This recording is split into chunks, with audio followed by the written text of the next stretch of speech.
చాలా serious allegation. ఎలా చెప్పగలుగుతారు సార్? ప్రమాదాలు ఈ కూటమి సర్కార్ వచ్చిన తర్వాతే జరగట్లా, మొదటిసారి జరగట్లా, చాలా సందర్భాల్లో చాలా ప్రమాదాలు జరుగుతూ ఉంటాయి కదా. సో అది ఎవరు ఇంటెన్షనల్గా వాంటెడ్గా చేసేవి కాదు కదా. ఇప్పుడు భోపాల్ గ్యాస్ లీకేజ్ సంఘటన మీకు ఐడియా ఉందే? అవును సార్. ఒక చిన్న సాధారణమైనటువంటి మెకానిక్ చేసినటువంటి చిన్న తప్పిదం వల్ల కొన్ని వందల మంది ప్రాణాలు కోల్పోయారు. ఈ రోజు వరకు కూడా దాని రిప్లికేషన్స్ కంటిన్యూ అవుతూనే ఉన్నాయి ఎన్విరాన్మెంటల్ మీద. కరెక్ట్. సో నేనేమంటానంటే, ఇప్పుడు ఒక ప్రభుత్వ అధికారి, ఒక డిఎస్పీ, ఒక ఎగ్జిక్యూటివ్ ఆఫీసర్, ఒక అధికారి యంత్రాంగం, ఇంతమంది ఉండినప్పటికీ కూడా ప్రమాదం జరిగింది అంటే ఈ ప్రమాదానికి కారణమైన వాళ్ళు ఒకళ్ళు ఇద్దరు ముగ్గురు కాదు.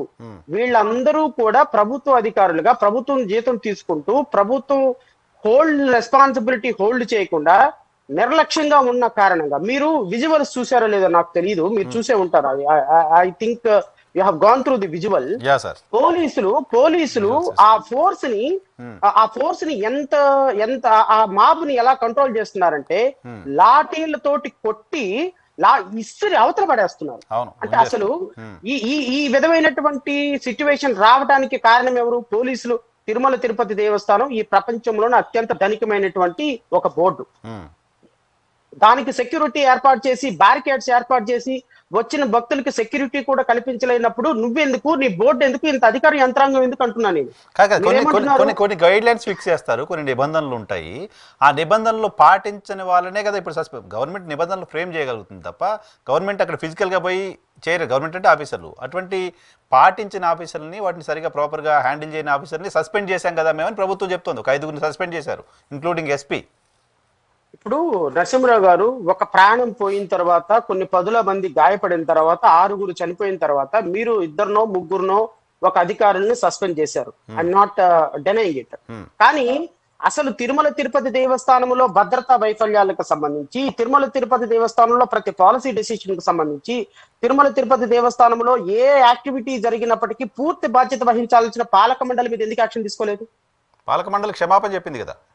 పాలక మండలి క్షమాపణ చెబితే తిరిగిపోయిన ప్రాణాలు బిఆర్ నాయుడు గారు అన్నట్టు తిరిగి వచ్చేస్తాయా? ఆయన అన్నారు కదా తిరిగి రావని. రైట్. నేనేమంటానంటే, అదే ఎస్పీ గారు, డిఎస్పీ గారు, కలెక్టర్ గారు స్పాట్ లో క్షమాపణ చెప్పారు. మరి వాళ్ళని ఎందుకు పని చేశారు మీరు? వాళ్ళు కూడా సారీ చెప్పారు. అవును, వాళ్ళు కూడా సారీ చెప్పారు కదా సార్, స్పాట్ లో సారీ చెప్పారు కదా. ఎస్పీ గారు, కలెక్టర్ గారు స్పాట్ లో చంద్రబాబు నాయుడు గారికి సారీ చెప్పారు. Then why you have extended punishment to them? అంటే అర్థం ఏంటి? బిఆర్ నాయుడు గారు పొలిటికల్ అపాయింట్మెంట్ కాబట్టి, లేకపోతే మిగతా మీ పాలక మండలి సభ్యులందరూ పొలిటికల్ అపాయింట్మెంట్లు కాబట్టి, మీ పొలిటికల్ అపాయింట్మెంట్ లో అయినటువంటి వ్యక్తులు తప్పులు చేస్తేనేమో దానికి క్షమాపణ ఉంటుందా? పాపం ఐఆర్ఎస్ ఆఫీసర్లు, ఐఏఎస్ ఆఫీసర్లు, ఐపీఎస్ ఆఫీసర్లు, గ్రూప్ 1 ఆఫీసర్లు, వీళ్ళందరూ కూడా పాపం వీళ్ళెవరికి వైసీపీ కండవాలో తెలుగుదేశం కండవాలో ఉండవు కాబట్టి వాళ్ళని బలిపశువులు చేస్తారా?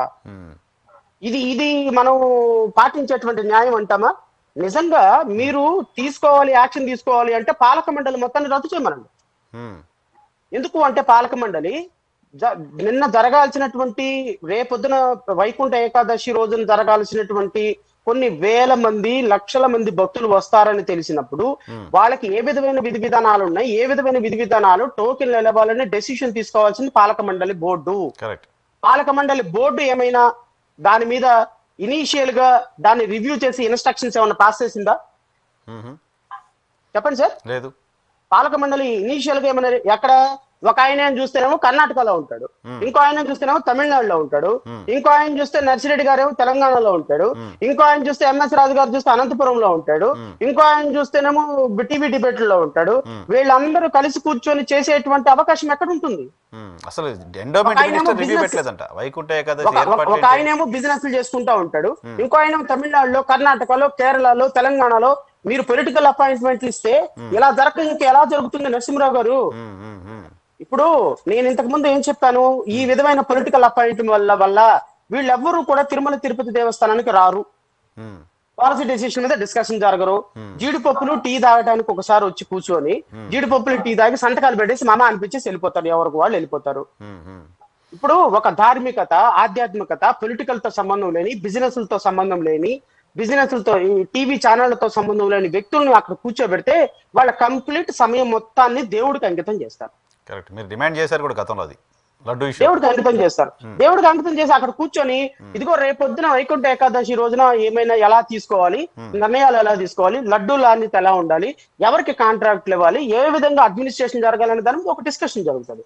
వీళ్ళకి రేపొద్దున ఏందో తెలీదు, సాయంత్రం ఏందో తెలీదు, లడ్డు ఎలా తయారు చేయాలో తెలీదు, దర్శనాలు ఎలా చేసుకోవాలో తెలీదు.